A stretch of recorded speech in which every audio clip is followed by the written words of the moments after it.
హరితాంధ్ర కోసం అడుగు వేస్తూ ప్రతి ఒక్కరూ మొక్కలు నాటి వాటి సంరక్షణ బాధ్యత చేపట్టాలని ఎమ్మెల్యేలు కలెక్టర్ పిలుపునిచ్చారు.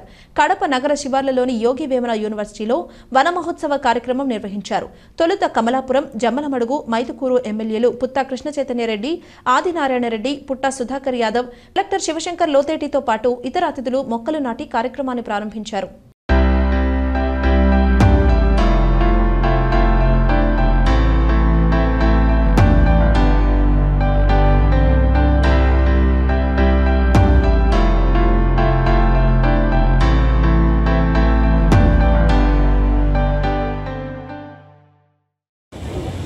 ఈ వన మహోత్సవం అంటే చెప్పుకునేకి చిన్నదే కానీ ఈ వన మహోత్సవం వల్ల ఎన్నో అందరికి తెలిసిన విషయాలు తెలుసు. ఒక చెట్టు నాటితే ఆ చెట్టు వల్ల వచ్చినటువంటి గాలి, ఆక్సిజన్ మనకెంత ప్రాణదాతగా ఉంటుంది. అదే రకంగా కరోనా టైంలో ఎంతోమంది ప్రాణాలు పోయినటువంటి సందర్భంలో చెట్ల కింద కూర్చొని ఆ చెట్టు గాలి పుచ్చుకొని ఎంతోమంది ప్రాణాలు కాపాడినాం. ఎంతోమంది ఊళ్ళో లేకుండా ఊరు బయటకు వచ్చి చెట్ల సందర్భంలో ఉన్నటువంటి పరిస్థితి ఎంతోమంది చూసినాం.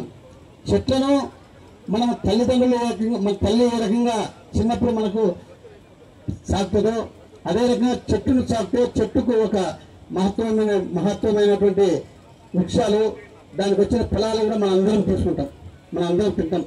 ఖచ్చితంగా ఈ వన మహోత్సవం అనేది చాలా గొప్ప కార్యక్రమం. ఈ కార్యక్రమంలో మనం అందరం పాలు పంచుకొని ఈ వన మహోత్సవాన్ని చేసిన దానివల్ల మనకు గాలి ఒకటే కాదు, నీరు, వర్షాలు అన్ని సమృద్ధిగా పొందాలంటే చెట్లు ఉండాలి. ఖచ్చితంగా ప్రతి ఒక్కరు కూడా ప్రతి పుట్టినరోజు కూడా ఒక చెట్టు నాటిన ఎన్నో చెట్లు మనకు ఈ వన పెరగడం జరుగుతుంది. కాబట్టి మన అందరూ కూడా తెలియజేసే ఒకటే, ఈరోజు వన మహోత్సవంలో చేసినటువంటి కార్యక్రమం ప్రతి ఒక్కరు పార్టిసిపేట్ చేసి వాళ్ళ బంధువులు కానీ వారు కానీ అందరూ వచ్చినటువంటి అందరికీ చెట్లు నాటితే మనం చెట్లలో బ్రహ్మాండంగా అభివృద్ధి చెప్పి సందర్భం తెలియజేసుకుంటూ ఈ ఫారెస్ట్ డిపార్ట్మెంట్ కూడా మన డిఎఫ్ఓ గారు చెప్పారు. సుమారు 7,50,000 ఎకరాలు ఉన్నాయంటే మన కడప జిల్లాలో చాలా గొప్ప విషయం. అదేవిధంగా చెట్లు నరికేటప్పుడు కూడా చాలామంది ఆలోచించుకోవాలా, ఆ చెట్టు వల్ల మనకి ఎంత ఫలితం ఉంటుంది. ఆ ఫలితాన్ని కూడా కొంతమంది ఎంతోమంది చెట్లు నరికేస్తున్నారు.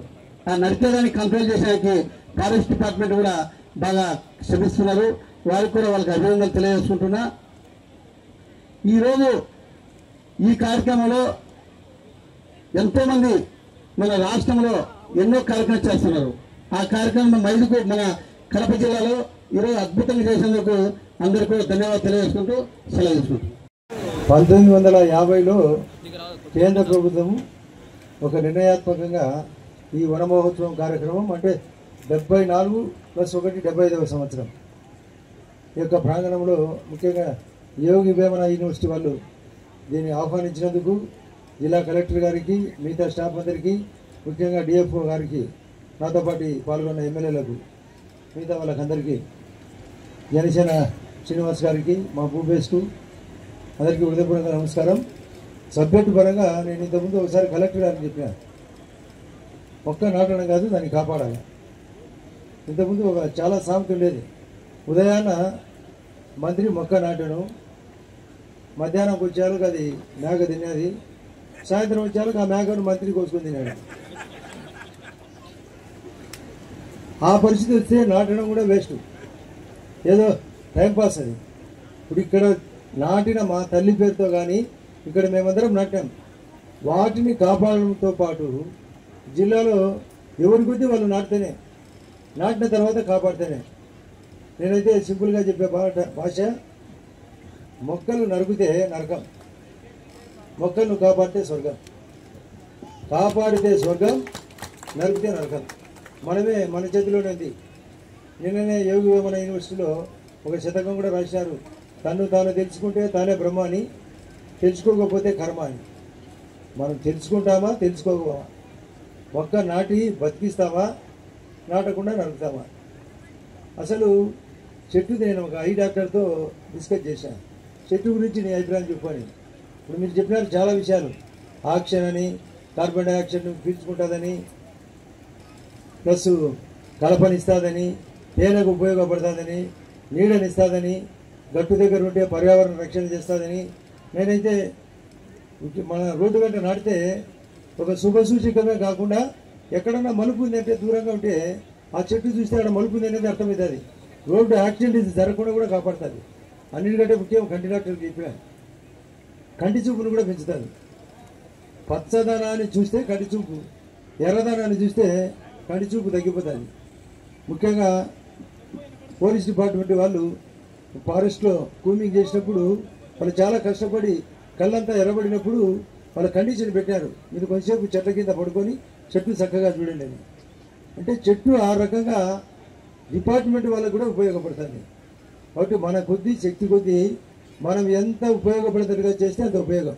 ఇప్పుడే మా ఎమ్మెల్యే గారు చెప్పినారు, పుట్టా సుధాకర్ యాదవ్ గారు, కరోనా టైంలో కూడా నిజంగా చెట్టు వలన చాలామంది చెట్టు ముందర ఉన్నటోళ్ళకు ప్రమాదం జరగలే. చెట్టు లేకుండా చాలామంది పొడవైన ఇంట్లో ఉండి లోపలికి ఆక్సిజన్ లేక వాళ్ళ హాస్పిటల్లో చెప్తే ఆక్సిజన్ తక్కువ వచ్చి ఊపిరి తక్కువ వచ్చి పోయినారు కూడా చాలామంది. అంటే కరోనాను కంట్రోల్ చేయగలిగినది చెట్టు. అందులో కొన్ని మొక్కలు ఉన్నాయి, బయట నాటితే బ్రహ్మాండంగా ఇంట్లోకి వాసన కూడా వస్తాయి. నటిపీనని పారిజాత మొక్క అంటే సువాసన కూడా అందిస్తాయి. దేవుని బొమ్మలు కూడా ఉపయోగపడతాయి, ఇంట్లో కలప కూడా ఉపయోగపడతాయి. ఇన్ని రకాలుగా ఉపయోగపడేది చెట్టు. ప్రకృతిని కాపాడితే అది మనల్ని కాపాడుతుంది. అక్కడ తిరుమలలో రక్షించారు, ధర్మం రక్షితో రక్షితనే కాకుండా వృక్షో రక్షితో రక్షిత అని.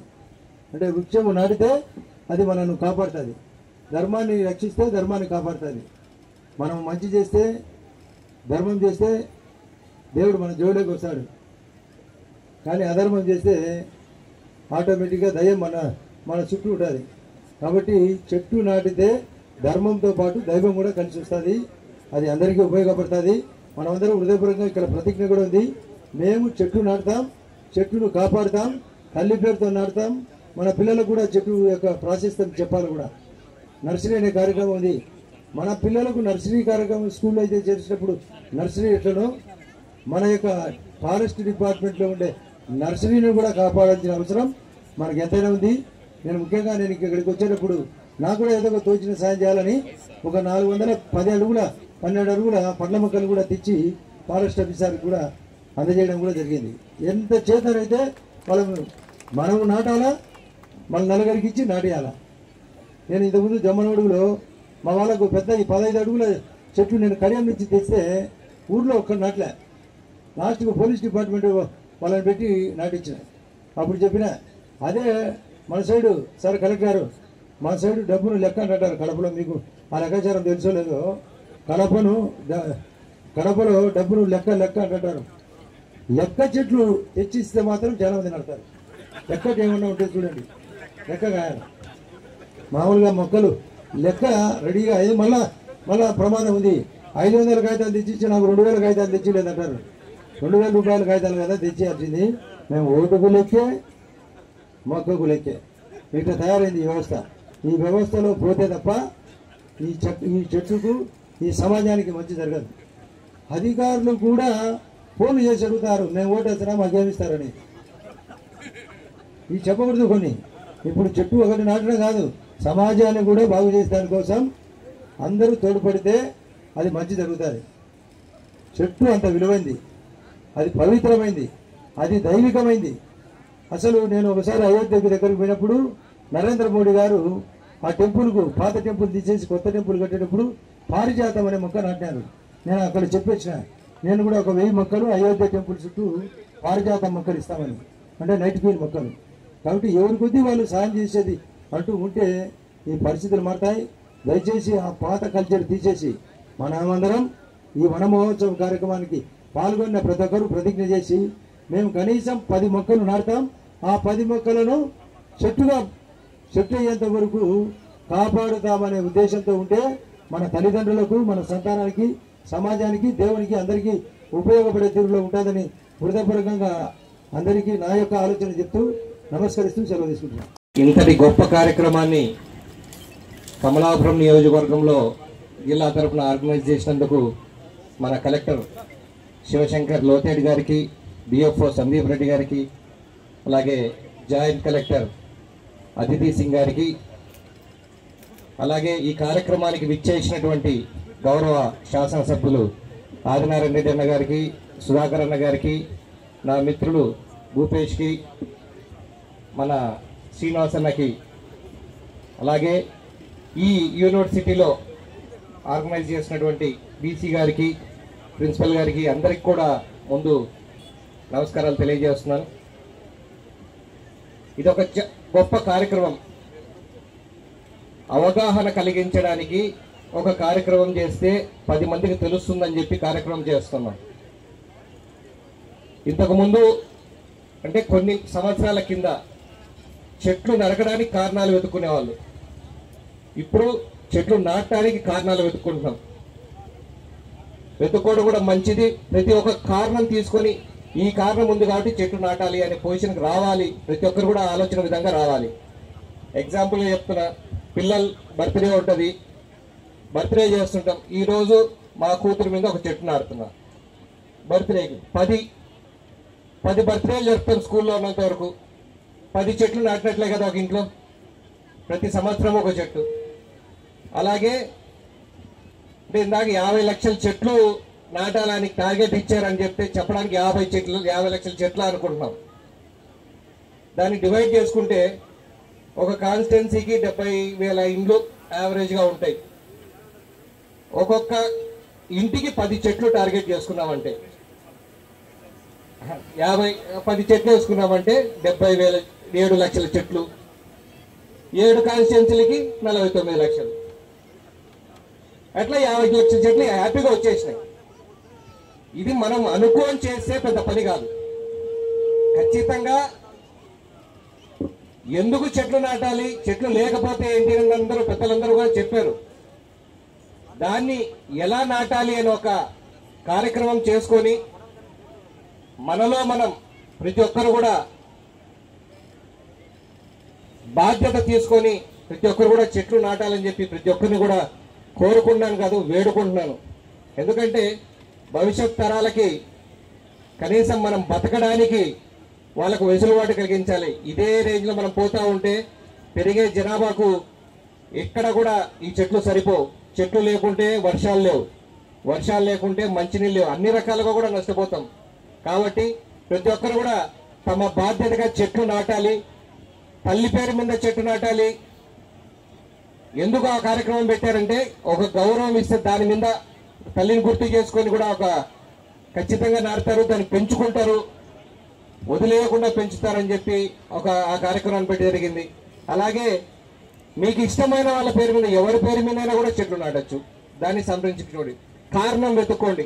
ప్రతిసారి కూడా చెట్టు నాటడానికి నాకు ఏం కారణం కావాలని చూసుకుంటా పోతే పెద్ద పని కాదు. అందరూ కూడా వాళ్ళల్లో వాళ్ళు మిగతా వాళ్ళు కూడా చెప్పి చెట్లు పెంచమని చెప్పి కోరుకుంటా ఉన్నాను. ఈ అవకాశం నాకు ఇచ్చినటువంటి ఈ కార్యక్రమాన్ని కమలాపురం కాన్స్టిట్యున్సీలో చేసినటువంటి మరొక్కసారి అధికారులందరికీ కూడా కృతజ్ఞతలు తెలియజేస్తూ సెలవు తీసుకుంటున్నాను. Thank you. ఇది ఇప్పుడు మనకున్న అన్ని పర్యావరణ సమస్యలకు కూడా ప్రధానమైన కారణం అవుతుంది. ఏ మాత్రం మనం చేసే పనుల్లో ఏ మాత్రం కార్బన్ డైఆక్సైడ్ కానీ కార్బన్ మోనాక్సైడ్ కానీ రిలీజ్ అవుతుంది అంటే టెంపరేచర్ పెరుగుతుందని లెక్క. అప్పట్లో కరెంట్ లేదు, అప్పట్లో ఏసీ లేవు, అప్పట్లో ఫ్యాన్లు లేవు. కానీ అప్పుడు జనాలు ఎలా ఉన్నారు? అప్పుడు మనకి ఇవన్నీ ఎందుకు అవసరం రాలేదు అంటే అప్పుడు కార్బన్ డైఆక్సైడ్ అది ఉండాల్సిన మోతాదులో అది ఉంది. అట్ ది సేమ్ టైం పర్యావరణంలో చుట్టూ మనకు కావాల్సిన చెట్లు కానీ అన్నీ కూడా ఉన్నాయి. అవునా కాదా? మనం ఏ కార్యక్రమం అవగానే మనకు ఫస్ట్ ఏ ప్రోగ్రామ్ అవగానే మనం ముందు మన జాతీయ గేయంతో మనం స్టార్ట్ చేసుకుంటాం. వందే మాతరం. వందే మాతరం అంటే ఏంటి? వందే నమస్కారం, మాతరం తల్లికి నమస్కారం. ఎవరి తల్లి? భరతమాత. భరతమాతకి నమస్కారం. మరి అందులో ఏమని ఉంటుంది? సుజలాం, సుఫలాం, మలయజ శీతలం, సస్యశ్యామలం. ఈ 4 కూడా మనం పాడేటప్పుడు కానీ చేసేటప్పుడు కానీ మనం మననం చేసుకోవాలి. ఎందుకు మననం చేసుకోవాలంటే ఎటువంటి తల్లికి మనం నమస్కారం చేస్తున్నామంటే ఏ తల్లి అయితే మనకు సుజలాం మంచి నీరుని అందిస్తుందో, ఏ తల్లి అయితే మనకు సుఫలం మంచి ఫలాలను అందిస్తుందో, సుజలాం సుఫలం మలయజ శీతలం, ఏ తల్లి అయితే మనకి మంచి గాలి ఇస్తుందో. చూడండి, మలయజ శీతలం ఒక మంచి చక్కటి గాలి. మలయం అంటే కొండ అనమాట. కొండ వాలు నుంచి వచ్చే చల్లటి గాలుని ఇస్తుందో. సస్యశ్యామలం, సస్యం అంటే అగ్రికల్చర్. ఏ తల్లి అయితే మనకి చక్కటి వ్యవసాయం పండించుకునే విధంగా మనకు చేస్తుందో అటువంటి తల్లికి నమస్కారం. అంటే ఈ రోజున ఏదైతే మన తల్లి పేరుతో చెట్టు ఒక నాటే కార్యక్రమం చేస్తున్నామో అది చేస్తే మనం నిజంగా భారతమాతకి మనం నమస్కారం చేస్తున్నట్టు. ఎందుకంటే మనం ఇందాక అనుకున్నట్టుగా సుజలాం సుఫలాం మలయ శీతలం సస్యశ్యామలు అన్ని కూడా మనకి సమకూరుతాయి. ఇది మనందరం కూడా పిల్లలు కానీ పెద్దలు కానీ అందరూ ఆలోచించాలి. మరి ఎందుకు మనము ఈ కార్యక్రమం ఇలా చేసుకోవాలని అంటే జనాభా పెరుగుతుంది. స్వాతంత్రం వచ్చినప్పుడు 33 కోట్ల జనాభా, ఇప్పుడు 147 కోట్ల జనాభా. నేను 10th క్లాస్లో ఉండేటప్పుడు ప్రపంచ జనాభా 540 కోట్లు, ఇప్పుడు 800 కోట్ల జనాభా. మరి ఇంతమంది జనాభా ఉంటే వాటి అవసరాలు ఎలా ఉన్నాయి, వాళ్ళు ఉపయోగించిన వస్తువులు ఉపకరణాలు వాటి అవుట్కమ్ ఎలా ఉంటుంది, ఇవన్నీ మనం చూస్తే మొత్తం మనకున్న వాతావరణం యొక్క స్ట్రక్చర్ నిర్మాణం ఏదైతే ఉందో అదంతా కూడా అసమతుల్యంగా తయారవుతుంది. ఆ అసమతుల్యతను ఆ ఇంబ్యాలెన్స్ని మనం బ్యాలెన్స్ చేయాలంటే దానికి మన ముందున్న సులువైన మార్గం ఏకైక మార్గం చెట్టే. ఆ చెట్టు నాటాలి. అందుకోసమే గౌరవ ముఖ్యమంత్రి గారు కూడా కలెక్టర్ కాన్ఫరెన్స్ పెట్టినప్పుడు మాకు ఒకటే చెప్పారు, చెట్లు బాగా నాటండి, వనాలను ప్రోత్సహించండి, వన భోజనాలకు తీసుకుని వెళ్ళండి, పిల్లలకి ప్రజలకి అందరికీ కూడా వనాల పట్ల ఆసక్తి కలిగే విధంగా అధికారులు కానీ ప్రజాప్రతినిధులు కానీ ఇవన్నీ కూడా పెద్ద పెద్ద ప్రోగ్రామ్స్ చేయండి అని చెప్పారు. నాకు తెలిసి నవంబర్లో మన కార్తీక మాసంలో ఇవన్నీ కూడా మనకు కూడా ఒక మంచి టార్గెట్స్ అయితే ఖచ్చితంగా ఇస్తారు. అంటే పిల్లలకి ఎప్పటి నుంచో మన పర్యావరణం మీద అవగాహన అన్నది మనం కల్పించాలి. తర్వాత మన చైతన్య గారు చెప్పినట్టుగా ఒక మంచి ఆలోచన ఏంటంటే మన పుట్టినరోజు రోజున మన కేకులు కట్ చేస్తాము, పెద్ద పెద్ద పార్టీ చేస్తాము, అవి కూడా చేయొద్దని చెప్పాం. వాటితో పాటు మన పిల్లల్ని వాళ్ళ పేరు మీద మన క్యాంపస్లోనో లేకపోతే పిల్లలు చదువుతున్న స్కూల్ క్యాంపస్లోనో వాళ్ళు చదువుతున్న కాలేజ్ క్యాంపస్లోనో అక్కడ క్యాంపస్లో మనం చెట్టు నాటే కార్యక్రమం చేస్తే ప్రతి ఒక్కరు కూడా వాళ్ళ స్థాయిలో వాళ్ళు చేస్తూ ఉంటే వాళ్ళ పేరు మీద వారు నాటితే ఖచ్చితంగా ఇది నా పేరు మీద ఉంది చెట్టు, దీన్ని ఎలాగని నేను సంరక్షించుకోవాలి అని చెప్పి ఒక ఇంపార్టెన్స్ అన్నది వాళ్ళకి తెలుస్తుంది. కాబట్టి దానిని వాళ్ళు కాపాడుకుంటారు. అందువల్ల ఇది మన తల్లిదండ్రులుగా మన పిల్లలందరితో కూడా ఇది చేయాలి. వాళ్ళకి అదే ఎవరి పేరైనా సరే వాళ్ళు నో కామెంట్స్. సో అయితే దానికి మనం చేయాల్సింది ఏంటంటే ఫారెస్ట్ డిపార్ట్మెంట్ వాళ్ళు ఏంటంటే దీనికి ఏదైనా సరే